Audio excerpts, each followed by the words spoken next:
Praise the Lord. ஆண்டவர் இரட்சகருமாகிய இயேசு கிறிஸ்துவின் நாமத்திலே உங்களை வாழ்த்துகிறேன். கர்த்தர் நம்மோடு கூட இருக்கிறார். ஆண்டவருடைய வார்த்தைகள் வல்லமை உள்ளது.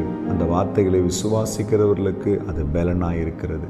நீங்கள் அந்த வார்த்தையை விசுவாசிக்கிறீர்களா இருந்தால் இன்னைக்கு இந்த வார்த்தை உங்கள் கூட பேசும். புலம்பல் 3ஆம் அதிகாரம் 31ஆம் வசனம் வாசிக்கிறேன். ஆண்டவர் என்றென்றைக்கும் கைவிட மாட்டார். இந்த வார்த்தையை வாசிக்கும் போதே ஒரு தைரியம் உள்ளத்தில், நான் ஆராதிக்கிற தேவன் என்றைக்கும் என்னை கைவிட மாட்டார்.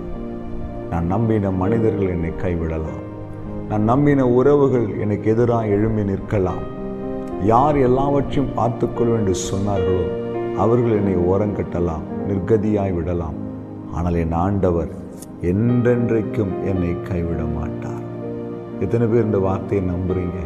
என் அன்பு தேவ பிள்ளைய, வாழ்க்கையில் மனிதர்களை நம்பி ஏமாந்து போயிருக்கிறீங்களா? இவங்க எல்லாம் எனக்கு செய்வாங்கன்னு நினச்சேன், என் தம்பி, என் சகோதரி, என் உறவுகள். ஆனால் எல்லாம் ஒரு நாள் மாறி போகும். நாம் ஆராதிக்கிற தேவன் என்றென்றைக்கும் நம்மை கைவிட மாட்டார்.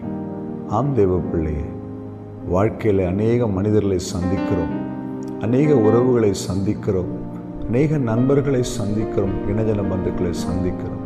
ஆனால் எல்லாம் ஒரு காலகட்டத்தில் நம்மை விட்டு விலகி போய் விடுவார்கள்.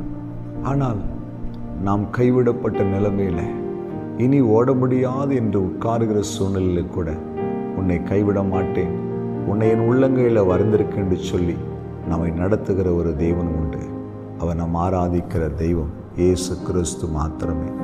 ஒருவேளை ஆண்டவர் என்னை கைவிட்டுட்டாரோன்னு கலங்குறீங்களா? என் வாழ்க்கையில் நான் சந்திக்கிற பிரச்சனைகளை பார்க்கும்பொழுது என் வாழ்க்கை அவ்வளோதான்னு அங்கலாய்க்கிறீங்களா? என் அன்பு தெய்வ பிள்ளையே, ஆண்டவர் என்றென்றைக்கும் உங்களையும் என்னையும் கைவிடவே மாட்டார். நீங்கள் அவரை நம்பி நின்னீங்கன்னா போதும், கடைசி வரைக்கும் நீரே என் நம்பிக்கை.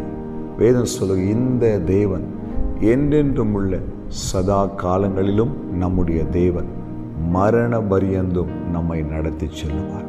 மத்திய கடைசி அதிகாரம் கடைசி வசனம், இதோ உலகத்தின் முடிவு பரியந்தும் சகல நாட்களிலும் நான் உங்களோடு கூட இருக்கிறேன். எப்படிப்பட்ட ஒரு தெய்வம் தேவ பிள்ளைய!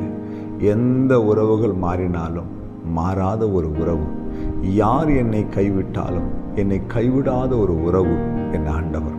நான் ஜெபிக்கும் பொழுதெல்லாம் தனிமையிலே கண்களை மூடி முழங்காலில் நின்று என் கண்கள் கண்ணீர் வழிய நான் கரங்களை உயர்த்தி சொல்லுவேன், ஆண்டவரே, யார் என்னை கைவிட்டாலும், நான் பெற்ற பிள்ளை ஒரு நாள் என்னை உதாசீனப்படுத்தலாம், நான் நம்பியிருக்கிற உறவுகள் என்னை உதாசீனப்படுத்தலாம், நான் எந்த சபைக்காக ஊழியம் செய்து கொண்டிருக்கிறோம் அந்த சபை மக்கள் என்னை உதாசீனப்படுத்தலாம், ஒருவேளை என்னை ஏளனமாய் பார்க்கலாம், என்னை கைவிட்டு வேறு இடத்துக்கு போகலாம். ஆனால் என்னை அழைத்தவர் நீர் என்னை கைவிட மாட்டீர்.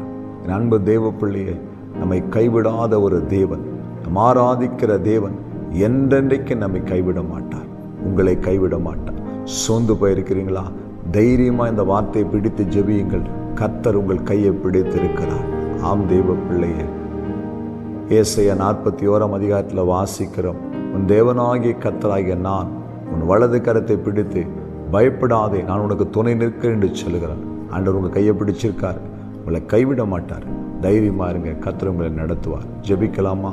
எங்களை நேசிக்கிற நல்ல தகப்பனே, உடைய கிருபைகளுக்காக நன்றி. இந்த வார்த்தை கேட்கிற ஒவ்வொரு பிள்ளைகளோடு பேசும், நடத்தும், கைவிடாமல் காத்துக்கொள்ளும். இயேசு கிறிஸ்துவின் நாமத்தில் பிதாவே, ஆமென். அல்லேலூயா. God bless you.